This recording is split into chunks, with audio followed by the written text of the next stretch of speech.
All right. Um, Thank you everyone again for joining for today's CCSP call for our monthly call this month. We're excited to be focusing on some of the opportunities that are available for capacity building, specifically in the areas of lung cancer screening and familial hereditary cancer risk. We also have capacity building resources available for stool-based testing, and we talked about some of those in our December monthly call. So this month, we're going to be focusing on the lung cancer screening and family history work. So you all are muted, but are able to put questions in the chat. And so we'd love to have everyone who's joining today go ahead and put the chat your name, organization where you're joining from today, as we have many of our current CCSP clinics on, as well as some previous and other external groups and partners. So we're really thrilled to have you all. And I'm going to turn it over to Andy to share some announcements and kick us off for today. Great. So thanks a million for Elsa for getting us moving today. And then I'd like to do a shout out. I think most everyone has met Rena, who's joined our team, but Rena, I'll have you do a princess wave in the the camera box if you don't mind. Sorry, for some reason my camera stopped working this morning, but I just wanted to reiterate, we're excited to have both Jamie, who's going to spend time talking about lung cancer screening, and really talk about what are those opportunities for capacity building. I know we've been talking about that, it's a little bit of a, kind of phrase or sort of buzz term, but I think what we're really meaning is, if you're thinking about doing lung cancer work, a little bit goes a long ways, and it's about meeting where you are and thinking about the needs of your patients. So Dr. Suits is going to be talking about the ways to engage and what does that mean to build capacity based on much of his work and livelihood in lung cancer screening, and joining us in Colorado as an expert. And we're really excited also to have Joe from Ambry Genetics, who's talking about part of a real tangible opportunity for capacity building work in hereditary cancer, moving that needle, and a resource that we're able to allow and offer for genetic counseling, genetic testing through a chatbot feature. And I think it's a huge opportunity because we haven't necessarily had access to genetic counselors the way that we had hoped through the program and through the grant. So two tremendous experts today bringing real opportunities. I really think listening in to hear how that can fit with your work. And again, we're not talking about a full-on implementation of a lung cancer screening program if that's not where you're at. We're not talking about, necessarily, full implementation of all things hereditary and genetic if that's not where you're at either. But hearing what those resources and opportunities are, even if you're thinking about moving in that direction, that's what we're here for. So both of the gentlemen are going to be speaking to that today. But I do want to remind you, and again, as Elsa noted, we are going to be talking about capacity and building out opportunities for stool-based testing and continuing to support you in the colorectal cancer work. So we're going to focus on that in March. So today, lung and hereditary, we'll continue to also really have opportunities for subject matter experts and people talking about opportunities to build out your work as we continue the rest of this grant cycle as well. But just a reminder, the end of June is the end of this fiscal year. We really do need some commitments from folks that if you're interested in joining us around the work that you're hearing about today, we will need to initiate that fairly soon for this fiscal year. But the good news is, even if you're not ready, July 1st, we start a new fiscal year and we can still continue to work with you. So something for everybody. So with that, Jamie, I'm going to turn it over to you to get us jamming on lung cancer screening. Thanks, Andy and Elsa. I appreciate the opportunity to talk about lung cancer screening and implementing it. And I'm going to adopt kind of a primary care perspective today. But first, I want to double check what slides you see. I'm hoping that you see the actual slide and not my presenter slides. Yes, your slides look great. Okay, thank you. And so lung cancer screening is something I'm pretty passionate about and would like to talk to you about and give you some background information on before we get too far into it.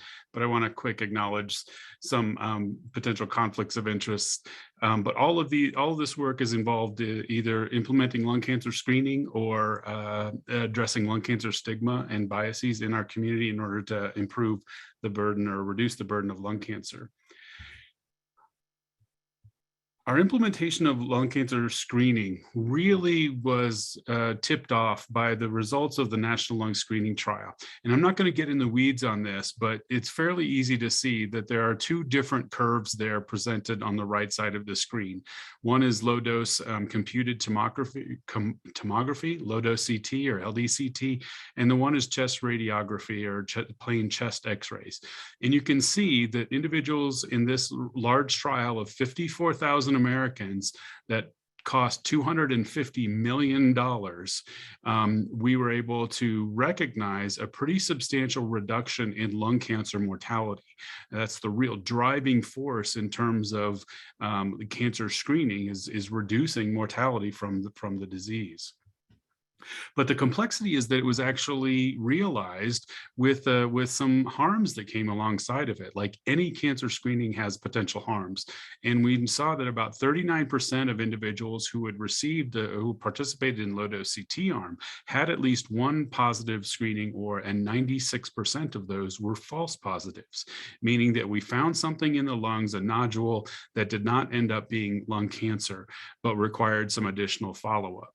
And so the actual false positive rate comes down to around somewhere between 15 and 20% of participants that may require some additional follow-up. A small percentage of those require invasive follow-up, but most of them simply require an additional scan to clarify results. But overall, even when you count in the potential harms and you factor those against the potential benefits, there are substantial policy changes that have helped us implement lung cancer screening, because for those individuals who are at risk, this could be a substantially beneficial intervention for them. I also mentioned this study that was actually published at the same time as the National Lung Screening Trial, because this really clarifies something that's also very important. And this trial, called the PLCO trial, showed that chest x-rays did not have any beneficial impact on lung cancer mortality compared to nothing.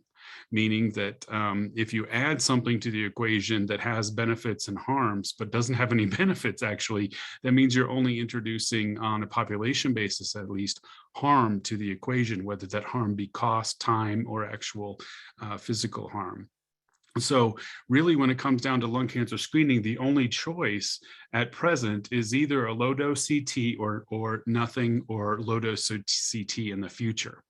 Based on the NLST and some subsequent trials that I won't get into, the U.S. Preventive Services Task Force has recently updated their eligibility criteria to identify individuals who are 50 to 80 years of age with a 20-pack year history of smoking, that have not quit smoking within the past 15 years, and then have some potential to benefit from that. And what I mean by that, or what they mean by that, is that the individual does not have some other comorbidity that was likely to contribute to their death in the relatively near future.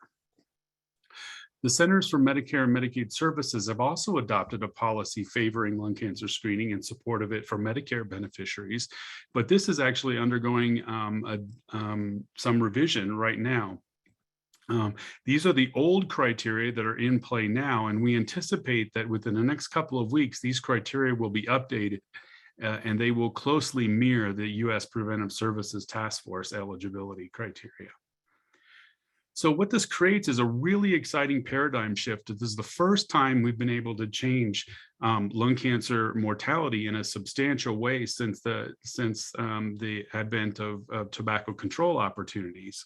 And so on the foundation of data from the NLST and the Nelson trial and the supportive policy that we have from the Preventive Services Task Force and the Centers for Medicare and Medicaid Services, our next challenge becomes implementing this in all settings across Colorado, well and across the country.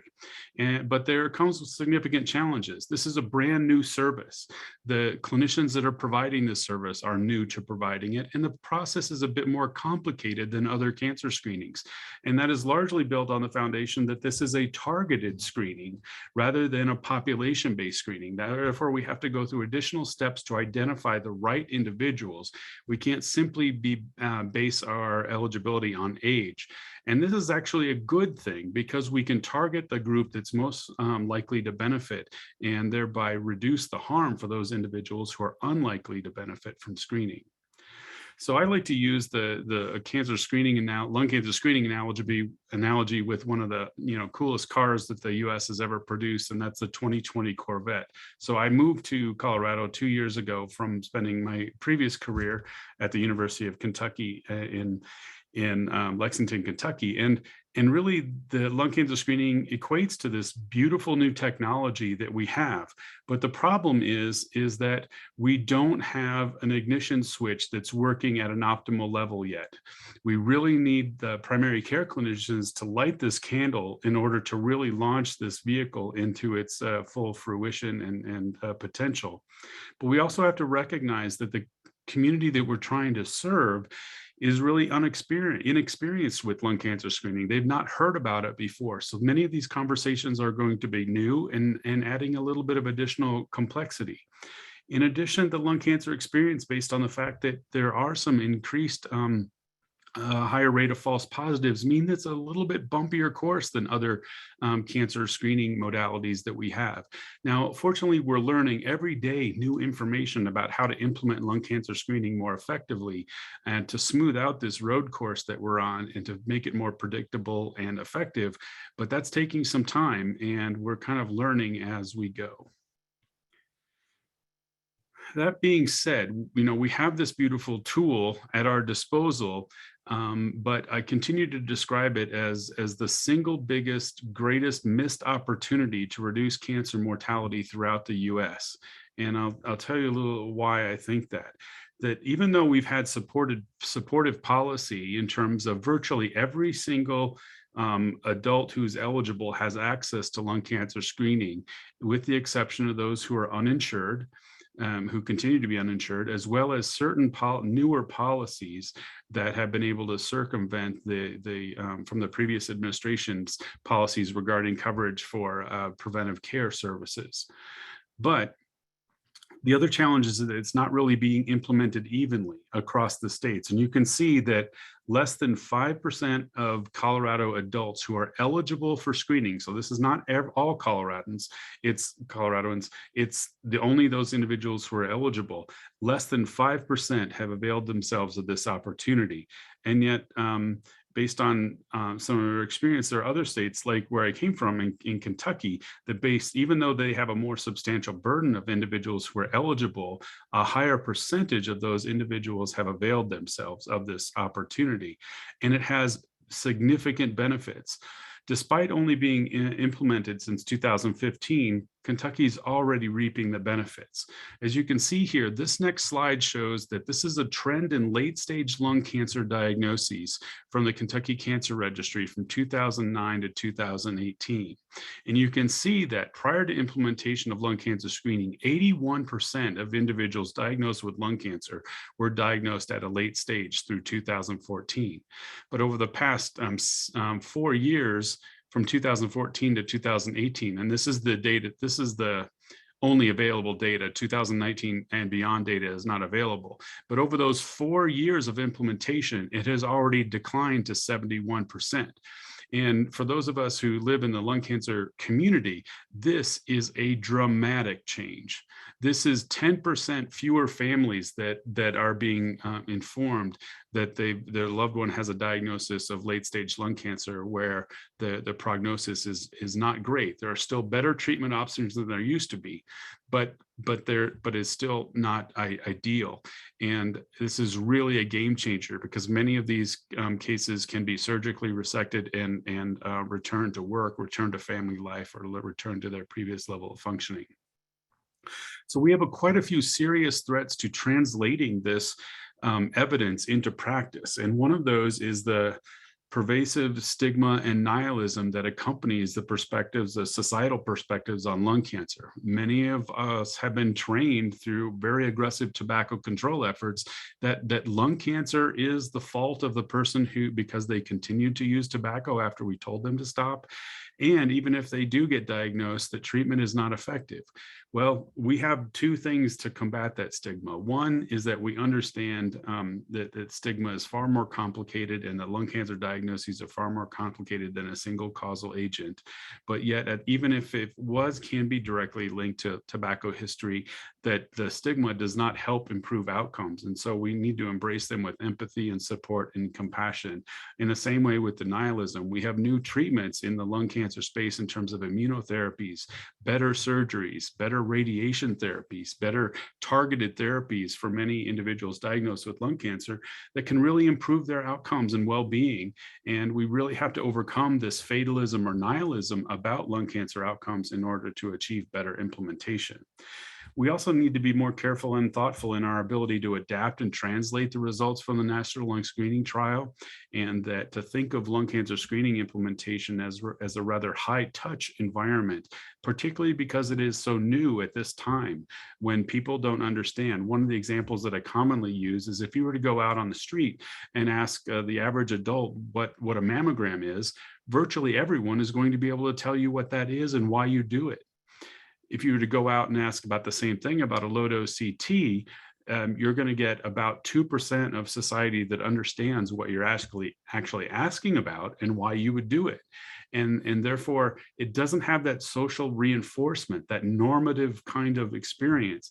And so many of the times we're talking about individuals about lung cancer screening, it's a new discussion and people are apprehensive about it.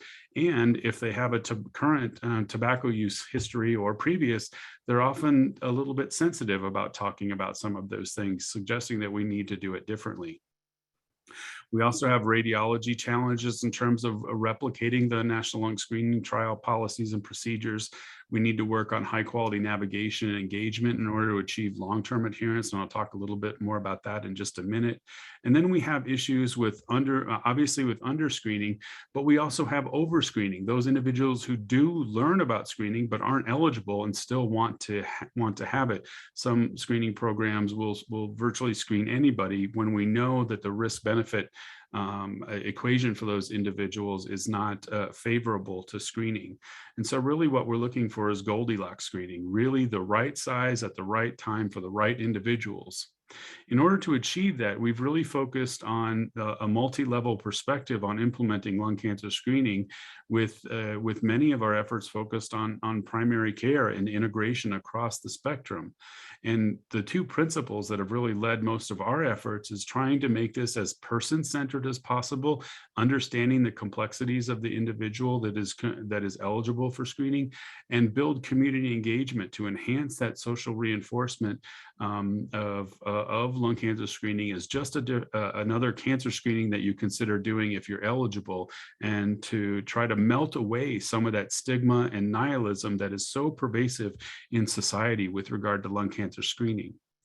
But it's not just getting people in the door that's our particular challenge in the lung cancer context. We have the twin challenge of implementing lung cancer screening that involves both helping them find their way to our doors, or in this case, our scanners, in terms of uptake, but also we need them to keep coming back and to follow the algorithm associated with the recommendations that are similar to other cancer screenings that are done on an annual or interval basis.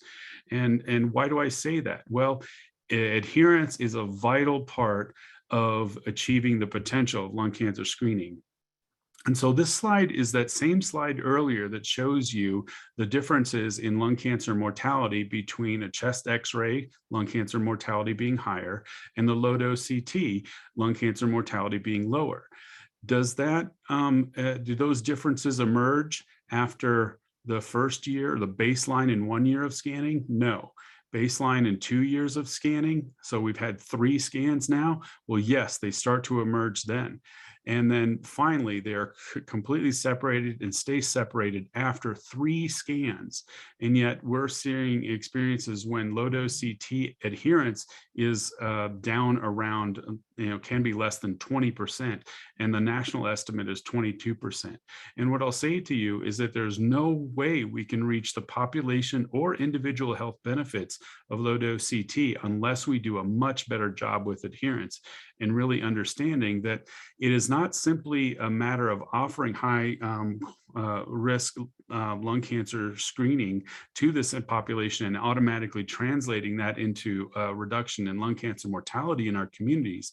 But we really have to do efforts that build community engagement and raise awareness among the candidates and identify the appropriate candidates for screening. Then engaging them in an informed and shared decision-making and patient counseling process in order to help them understand the value of screening and engage them in a way that is respectful, that is an enhancing of the engagement that we have with them, and build trust. In many ways, you can see that the aggressive tobacco control efforts that have been in place have eroded trust with the tobacco using community. They don't like to talk with healthcare clinicians about tobacco very much. And therefore, this is definitely a tobacco-related screening. And so we have to overcome and reestablish some of those trusted relationships to communicate that we value some of their healthcare concerns. If we do this effectively, we can build adherence, and that is going to help us translate into the mortality reduction. So it's a much more complicated pathway. And we can enhance that by communicating about evidence-based tobacco treatments, communicating about radon education, about the harms of other exposures, where they be secondhand smoke or environmental hazards. And that can also help us leverage this opportunity to achieve the optimal outcomes from lung cancer screening. And fundamentally, we want to understand that this is a unique community that we've not previously targeted effectively, and our engagement efforts have actually not been very supportive and kindly.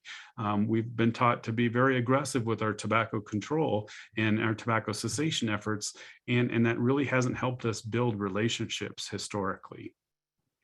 So we're in transition and focus on very specific things to consider when starting to offer lung cancer screening, or when considering offering lung cancer screening within the primary care clinic setting.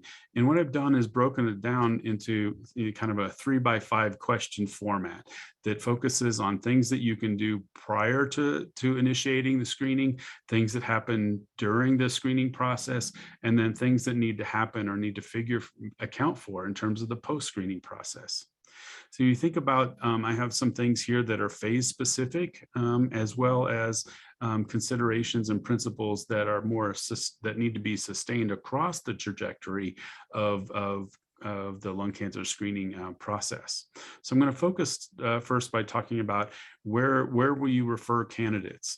So before you ever initiate a lung cancer screening program from the primary care perspective, it's important to know where you're going to refer the individuals for a low-dose CT scan and how that screening program operates.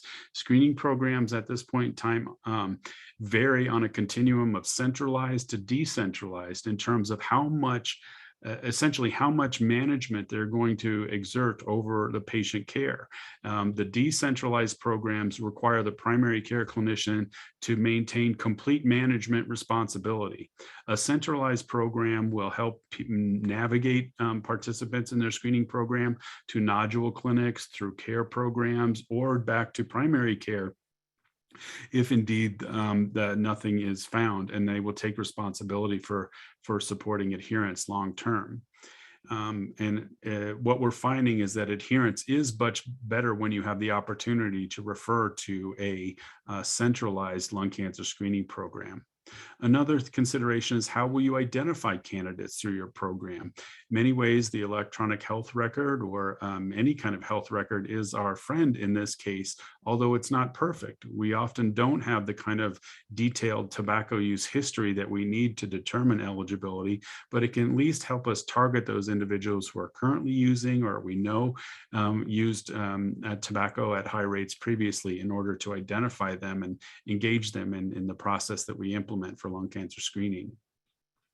In some cases, there's additional training that might be necessary, whether it be the fundamentals of lung cancer screening, so you can educate and communicate with the candidates for screening in your program effectively. Sometimes it's on shared decision-making in order to really implemented in the preferred manner that's being supported by Preventive Services Task Force as well as CMS.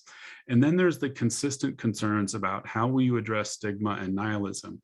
And just by an example, there's quite a few individuals that have such strong self-blame, which is a component of stigma, about their tobacco use history, that they will adopt a perspective that I don't deserve lung cancer screening. And even if I did deserve it, it's not likely to be helpful. How are you going to address those or communicate about the lung cancer screening opportunity in a way that engages them and helps them make an informed choice about whether screening is going to be beneficial or likely to be beneficial and consistent with their values? The other concern that we have in the context of lung cancer screening is equity. Because this is a new screening, we don't yet see stark differences across race, ethnicity, rural, urban, and other lifestyle differences across communities. Yet we know that there's individuals at higher rates of eligibility from certain segments of our community. And so what will you do as a program to make sure that everyone who is eligible is getting equitable access to lung cancer screening? If we move toward the peri-screening or the activities that would actually go on, who in your clinic will be responsible for engaging candidates? At some primary care clinics, the medical assistant starts the discussion and the clinician in charge kind of wraps up and completes the shared decision-making. Other clinics have it all on the responsibility of the primary care clinician. Some clinics have it being conducted by a advanced practice nurse or a physician's assistant when those staff the clinics. But you have to have a process and identify who is responsible, who are the champions for lung cancer screening. One of the requirements for Medicare reimbursement for lung cancer screening involves the use of a decision aid. I happen to believe that this is not just a good policy decision, but it's a good practical decision, because all the information you need to have a discussion is right there on the decision aid. And it can help you have a really robust, accurate, and empathic communication to have all that information available for you to share with the candidate for screening right there in one place. And so there are many available on the internet that you can choose from. And then who will be responsible for the referral process, and how will you have made efforts to develop that referral process with the screening program in order to make that as smooth as possible? And then once again, throughout the peri-screening, we have to be concerned about stigma, nihilism, and achieving equity. Finally, after screening, it is equally important to achieving the potential outcomes of lung cancer screening. And that is, how will the results be communicated? Is this a centralized program where results will be communicated by the screening program? Or is it more of a decentralized approach where they will be sending the results to your clinic and asking you to communicate the results back to the individual? Who will be responsible for reviewing that information and making additional referrals for additional care if indeed there are nodules identified or others suspicious? And then finally, who will be responsible for supporting lung cancer screening adherence to make sure that if they don't have a nodules, that they're scheduled for the next annual scan into the future, and in order to detect nodules earlier at later years of the process. And finally, the stigma and nihilism. The nihilism is particularly important at this point for those individuals who find suspicious nodules, to encourage them and say, that we can do something about this. We need to check this out. There is a definable rate of individuals who are non-adherent to screening recommendations or interval recommendations when we find nodules, and similarly with achieving equity. Just a couple more slides and I'll wrap up. But I think one of the fundamental pieces that we have to start with is an understanding of the community of individuals who are eligible. While we don't want to adopt stereotypes of these individuals, we do need to understand that they have experienced stigma, both self-blame and external from our society, that there has been a traditionally fatalistic perspective or nihilistic perspective regard to lung cancer outcomes that are changing pretty dramatically. And yet that information is not infused throughout the public and throughout society, even though thoracic oncologists would be very excited to share all the great news they have about new treatments and improved outcomes. It's also a somewhat skeptical community of individuals, given the fact that we don't have a lot of trust established as a community of tobacco users and some of the ways we've implemented tobacco treatment in the past. And similarly related to these things, they're disengaged. They tend to be less actively involved in making choices about their own health. And so we need to find ways to support that. And also dispersed. We know that there's a disproportionate burden of lung cancer in rural areas. And so there's an additional challenge of travel and barriers to engaging in lung cancer screening in that community. And finally, I want to mention that lung cancer screening right now during this time is a community outreach activity and trying to raise community awareness. And we can think of through many different lenses. We know there are higher rates of tobacco use in certain communities within our society. Rural individuals smoke at higher rates than other individuals in urban settings. We know that veterans, the African-American community, LGBTQ, American Indian, Hispanics, individuals with serious mental illness, and in some urban populations have higher rates of tobacco and therefore warrant additional consideration to be working with community organizations to make sure that people are making informed choices about lung cancer screening based on a thorough awareness. You know, any one individual can make a choice to pursue lung cancer screening or not, and that be a perfectly defensible choice. However, what concerns me is an inequitable access to that opportunity to make that informed choice for themselves. And so working with community organizations can be very powerful and helpful. Finally, the language we use is very important when working in this community due to the sensitivities. We want to eliminate the term smoker from our clinical vernacular, that these are individuals with a history of smoking or who are currently using tobacco, as opposed to using the term smoker, which is dehumanizing and minimizing. Also eliminating blame language from, and that the fact that they might or might not be at fault for certain things, and really trying to infuse as much empathy and compassion and equity into the situation. And if you're interested in this, clinical language guide has been developed by the International Association for the Study of Lung Cancer and can be easily downloaded and providing guidance on how to modify how we talk with individuals who are both at risk or who have been diagnosed with lung cancer. So in conclusion, the NLST and subsequent policy changes in the United States have created a tremendous amount of promise for us to reduce lung cancer mortality, which we know is the #1 leading cause of cancer death. But we do have this implementation challenge, and we're very slow out of the gate in terms of implementing lung cancer screening and supporting our communities and accessing this potential life-saving tool. And that as we do this, though, we want to focus on equitable and optimal high-quality lung cancer screening, which constitutes a significant opportunity on a local, a regional, state, and national level. And that the best path to do this is through engaging person-centeredness, those person-centered or patient-centered care principles, and building substantial community engagement to create a social norm around lung cancer screening that makes this available to more individuals. And I will close there and happy to answer any questions if there happens to be any time to discuss lung cancer screening. Thank you. Jamie, amazing job. And I just wanted to reiterate, Cindy is talking about, of course, tracking screens. Now that there's a CPT code for lung cancer screening, there's a lot of right opportunities.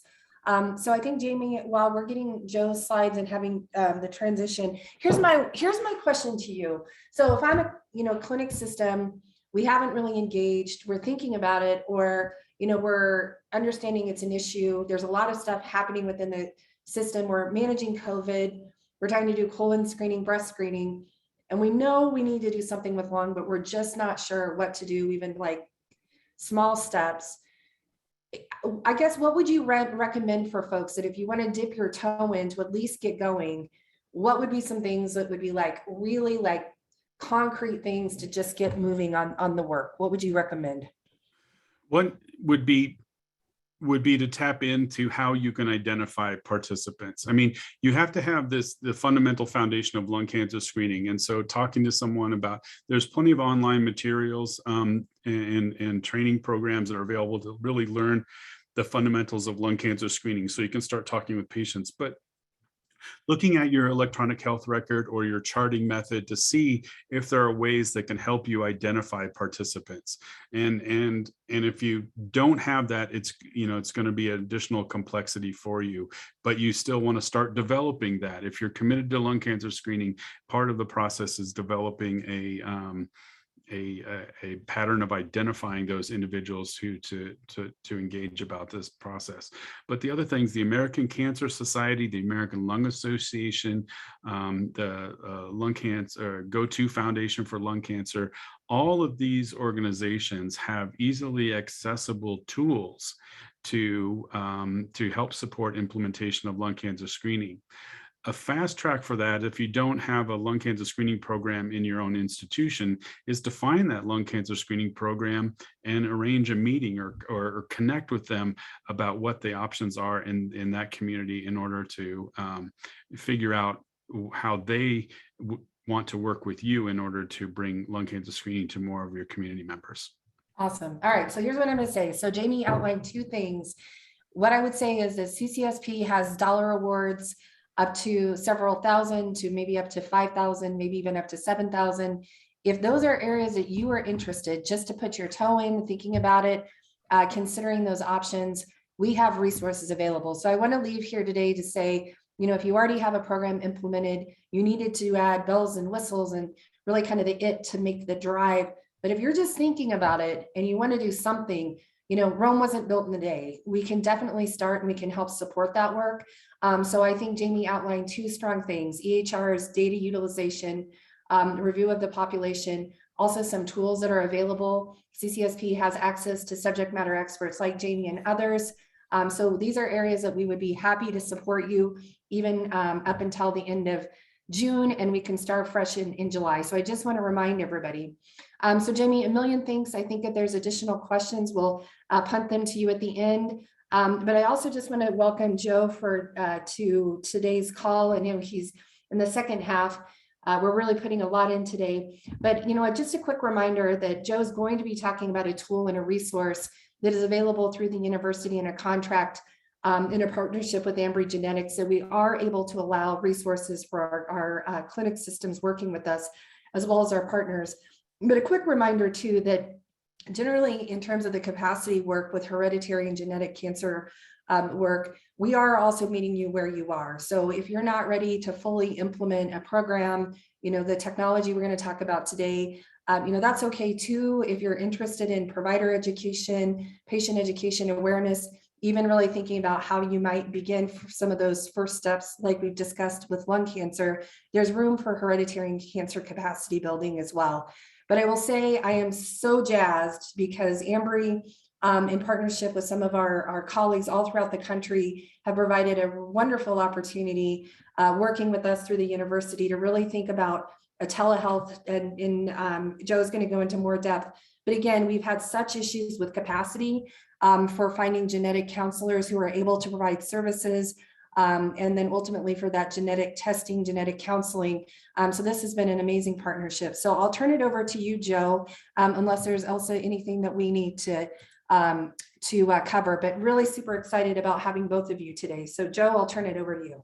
Yeah, thank you for handing it over. And I enjoyed Dr. Jamie's presentation because I think we're on the same page with early detection, screening, getting the cancer earlier, detecting it earlier is the best fight right now for a lot of cancers. And we're along the lines on that, kind of united in that. So I appreciate the introduction, Andrea and Elsa, and thank you for allowing me to present to everybody.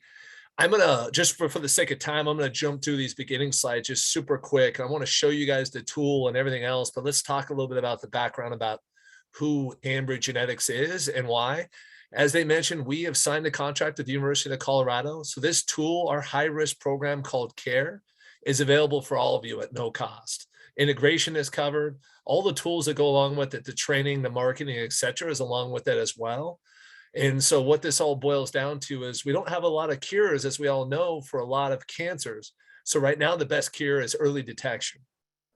And genetic cancer tends to be much more aggressive than just normal cancer.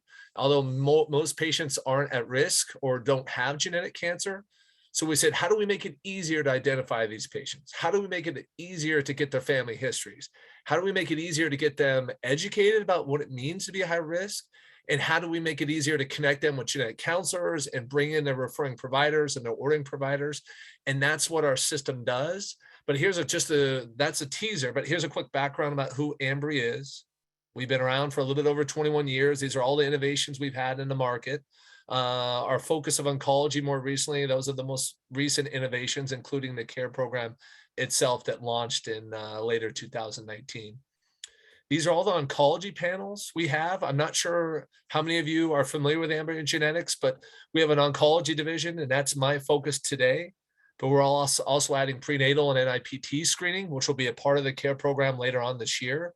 We also have neurology and cardiovascular divisions, so we added as well. And hopefully someday we could team up for lung cancer as well, because it seems like all cancers should be included. But all of these panels, the cost is the same for your patients.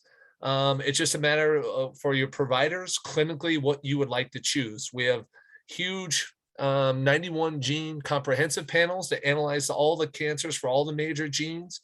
Or if you want to focus in more on colon cancer, or prostate, or breast, or women's health, you can. Our most popular panel right here in the middle is called Cancer Next, that analyzes 36 genes. And that will get all the colon cancer genes, all the women's health cancer genes, pancreatic, prostate, colon, etc. And like I said, the cost is all the same. It just matters what's best for you guys clinically. The whole reason why this tool came about is, like I said, to fight for what the cure is now, which is early detection. Because the later we detect cancer, obviously, the more the financial cost is, as this slide shows. But more importantly, what I know as a cancer survivor myself is the more evasive the surgery is, the more evasive the treatment is, the higher the physical toll is on the patient, the later we catch the cancer. So we want to help fight all that, and we want to make it easier for your staff and your providers. And that's what we're going to show you today. And we talked about how not every patient is at risk for genetic cancer. Not every cancer is genetic cancer. So what we need to make it easier for providers to identify that, because that genetic cancer is much more likely to be aggressive, and it's going to come in an earlier age, and it's much more likely to be an interval cancer where it comes in between screenings.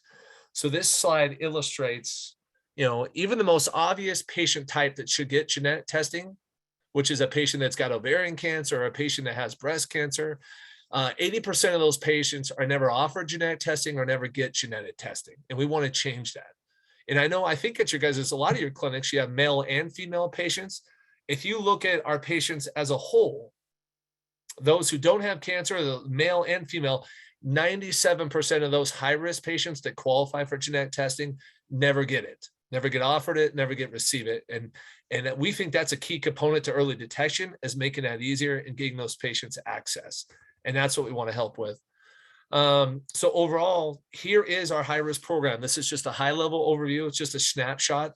We have a system that can automate almost the entire process, which comes down to identification. How do we collect their family histories and identify who's high risk?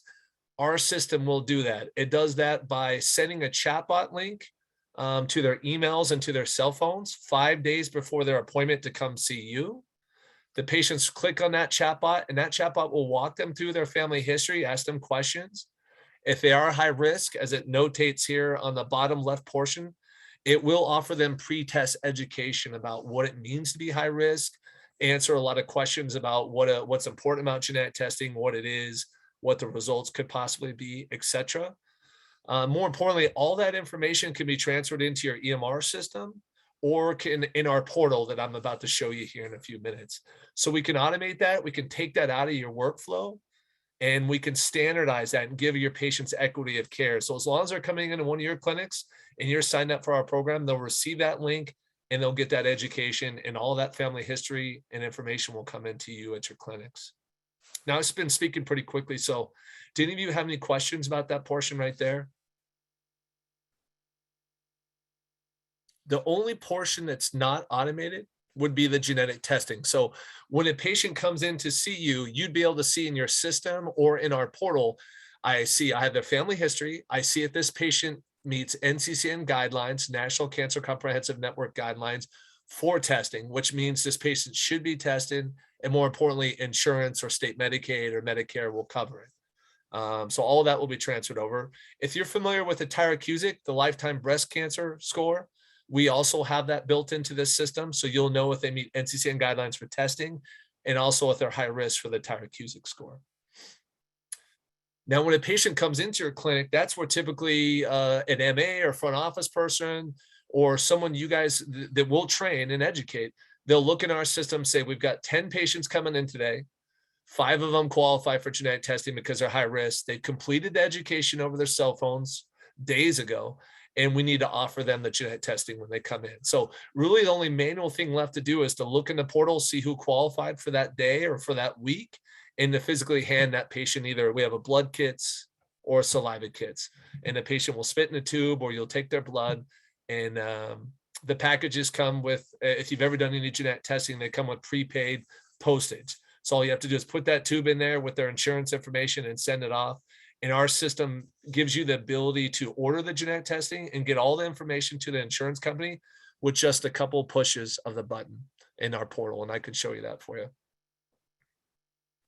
Now, more importantly, once a patient, if they do go through a testing, and not all patients will, but it's important that they're identified and educated, and all that will be documented in our system. If they do place an order, they do decide to get genetic testing, you'll do that right on site. Typically, we can also mail them a kit if the patient can't physically make it in, if that helps. But more importantly, the results process will all be automated. Now, I know that's important for some of the clinics like UMC who have struggled getting access to a genetic counselor, because if a patient does have a positive or a VUS result, so a genetic result that's likely going to have a lot of questions, it's going to have an impact on clinical management, we'll automatically connect that patient with our free genetic counselors. More importantly, the notes to that counseling session will be in our portal 24/7, and we can also automatically send those to referring providers or to your clinics as well. And then, like I said, if the patient chooses to not go forward with testing or chooses not to go forward with genetic testing or genetic counseling, that will all be documented in our portal. And I can answer questions now, or I can jump into the portal real quick and kind of show you guys how that looks, if that helps. I'll jump into the portal just because I want you guys to see exactly what your staff would see. So this is in our this would be the first screen once you get into our portal. This is if you didn't have, you didn't want to integrate the family histories or the genetic results, you'll be able to, anybody on your staff will have access to it at no cost. You'll be able to see every single patient that's coming in that day, and you can search by appointment date. You'll be able to see if they met NCCN guidelines for genetic testing. As you see here, the patients with the green check mark met guidelines because of their family history. And then we have Tyrer-Cuzick scores. We can add in Gleason scores for prostate cancer as well. All that will be at your fingertips. You can see this patient completed the chatbot, and they also completed the education portion. And so the education is chat messages, and also they'll have access to videos. And we'll go down here a little bit farther. Like this particular patient declined to do the genetic test, or they declined to do the family history. That's fine. If you guys want to resend it when they're in their office, in this portal, you can resend it through a couple clicks of the button, and that can go to their cell phone or emails. Or we also provide free tablets where they can, if they don't have a smartphone or they don't have an email, you can hand them a tablet that we provide, and they can do the family history right there, and we can still screen for that patient. This particular patient was sent the chatbot, but they never completed it. As you can see, they've never opened it. They've never completed it. So I just click on that patient's name, and I go in here and I click on resend questionnaire. That will go to their cell phone or email right there. If they don't have that cell phone, you click on temporary login code, which will give them a code. You hand them a tablet, and they put in that code, and they complete their family histories. I'm sure probably the number one question is, well, how does this chatbot work? Does it take a long amount of time? Will my patients fill this out? Will they have time to do it? I can tell you it takes 3 to 5 minutes to complete the chatbot. And if you guys can email me or email Elsa your cell phone numbers or emails, I can send you a link today so you can try out the chatbot for yourself.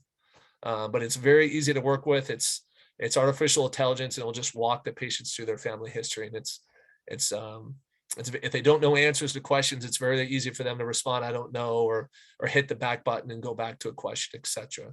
And it's all right here. As you can see right now, I'm going to click on the orders tab up top, because let's just say we've got the patient, they came into the clinic, we gave them genetic testing. Results take 2 or 3 weeks to come out, and you'll want to be able to track that, right? So you click on the order tab here. These are all the patients that did genetic testing at your account. Now, this is a demo portal, so this is all HIPAA. These are all made up patients, so don't worry about that. But as you can see which test reported. If a patient was positive, you have a copy of their results right there. Within 24 hours of a patient's genetic testing results coming out, they'll be contacted again over their cell phone and emails with a link. And once they click on that link, they can set up their genetic counseling appointment, which is free with Embry. If that appointment has been scheduled or it's been completed, it will all be here in the portal. As you can see, this particular patient scheduled it. It's for this date. If that appointment was completed, the notes would be right there. You could click on that attachment and you could have a copy of those results. And we can automatically send those to referring providers as well. So we can keep all the providers that are involved with this patient in the loop and make sure that the follow-up is completed. Now, maybe in a month after starting our program, or a quarter, or once a year, or however long you want to just see how the program is running, you just click on the Insight tab, and this is all the analytics. This is how many patients schedule appointments through your system, how many completed the assessment, how many met NCCN criteria for genetic testing, how many of them had a high Tyrer-Cuzick, a lifetime breast cancer score, how many genetic tests were ordered, etc. All the analytics are right here. Nationwide, we see about 80% of patients complete the chatbot over their cell phone, but you'll be able to see exactly how they're completing it. If it's through the tablet, it will be on the kiosk. Email will be the email link, and then text is through their cell phones. And as you can see, kind of we break down all the guidelines and stuff. So I could show you the chatbot now, or I could send the chatbot out to you all individually, because that can be a little bit slow, and I know we're pressed for time. If you don't want to see the chatbot right now and you just want to handle it individually, I was going to jump into the presentation and just kind of show you a few more slides that might explain it. Here's kind of what the chatbot link is. We can brand it for each clinic. So for UMC or for University of Colorado, for whichever location, the text message will look like it's coming from you if you'd like. And here's just a little bit of information about it, how it kind of automates everything. You've already seen the portal live, but that's just a slide of the portal. This talks about the follow-up and how we connect your patients with genetic counselors. For those of you who maybe haven't done genetic testing with Embry or aren't as familiar with genetic testing, the results are very straightforward. We team up with the National Cancer Comprehensive Network, so you have verbatim guidelines with each positive result of exactly how that patient's clinical management needs to change. This patient has a BRCA2 mutation, so their screening regimen is going to be tailored to exactly what their mutation is. As you can see, they're going to qualify for breast MRI starting at age 25. That's going to be once a year, as well as mammograms once a year. Clinical breast exams will be twice a year from now on, because they are high risk, and that's starting at 25 years old. So that's just one page of a positive report. Here's another page that I really think is helpful as well, because it shows your patient's increased risk here in the blue graph versus the average patient's risk. Like a patient has an average patient has a 12% chance of getting breast cancer in their lifetime. A BRCA2 mutation has up to an 84% chance. And then there's also an impact on ovarian cancer, male breast cancer in their families, BRCA, etc. So we think that's important. And you'll have a couple pages of this top portion that kind of explains commonly asked questions, if there's any support groups or there's any trials going on for that particular mutation, if they have cancer. All that information will be in the report. I just think these 2 pages are the most straightforward for providers. More importantly, if you have a patient come in that tests positive, Embry offers free genetic testing for all the family members of that patient. So it's a great way for you to bring in the sisters, the aunts, the mothers, the grandmothers, etc. Whoever is in that family tree should be tested. The reason why is because there's a 50% chance that mutation is also involved in their family members. And so we can really get ahead of cancer and detect it earlier if we know who's going to be at more of a risk of an aggressive cancer like genetic cancer. And that's what this program helps you do, and just basically makes it effortless. The risk assessment program, the family history collection, the pre-test education, and even the follow-up and the connection with the genetic counselor. We have, God, it's up to over 172 high-risk programs across the country. We just launched this program June, about a year and a half ago. So this is how many clinics we have: OBGYN, high risk, imaging, breast. So quite a few. So for your family practice, this is perfect. And we've actually got 100 more that are in the process of launching right now. So we're increasing the amount of patients we can help, and the clinics we're adding on exponentially. And you guys, since you're linked with the University of Colorado, everybody can launch this at no cost, with no legal paperwork or any sort of hoops to jump through, just as long as you're clinically interested and you've got the staff to support it. And we do a really good job of training your staff and helping out and tailoring the program for your workflow. We have a marketing team within your clinics. Maybe don't have enough patients coming in, you like to get the word out about the program or about your clinic. We have a full marketing team for the Care High Risk program that will help you do that. We have a sales force. Jason Green is a sales manager who's on this call. We have 2 sales reps as well, that if you need to get brochures out or just get flyers out, or anything you would like us to help you with, help design flyers and brochures specifically for your site, we can do that. We also have generic brochures all ready to go that explain what the high risk program is and how it can help. So that's all at your fingertips if you'd like it. This just kind of highlights everything about it and some of the things we've already talked about. And this is what we're getting a little bit ahead of ourselves, but if you were to launch a program, this is typically how long it would take to launch and kind of the steps we would take. I think I'm kind of at the end of my time. So Elsa, Andy, I can go into something even more further if you'd like. Genetic testing is very affordable, or we can just answer your specific questions as they come up if you'd like as well. Well, awesome job. We have 1 whole minute. And here's what we wanted to attend today with Joe and team. This is an amazing opportunity. I think this gives a promo. I know Denver Health and Capagre, a couple of our systems, are engaging in the discussions and thinking about next moves. So Joe, what I think we'll do is probably have some of the one-on-one with the clinic systems. But there's questions about if we'll be able to access webinar. I know some of the folks are QI teams bringing it to their medical advisors. Yes, you'll have access to this. Everyone, I'd love for you to take some time, really reflect on the services available. I put this in the chat. Even if you're thinking about the implementation process of this tool or hereditary cancer work and capacity, that's definitely something that we can pay for. But as Joe said, the implementation and really that one-on-one time is also covered by this service. So we'd really love that time. Joe, I think it's, I don't want to speak in, kind of voluntold you of sort. I don't know if that's a present or past tense, but essentially we're definitely interested in having one-on-ones with clinic systems who really want to see if this is the right tool. Is that correct, Joe? Definitely. Yeah. If it's a virtual or in-person presentation, Jason and the local sales team and I are glad to work around your schedules. I know we're launching UMC. We're having a launch meeting this week, and a lot of locations already do genetic testing. If you just want to if you want to automate it and make it effortless, we can help with that. And then also, if manual testing, the old-fashioned way, is it better for some clinics, we're glad to follow up and help with that as well. It's just whatever your individual needs are, we're there to support you.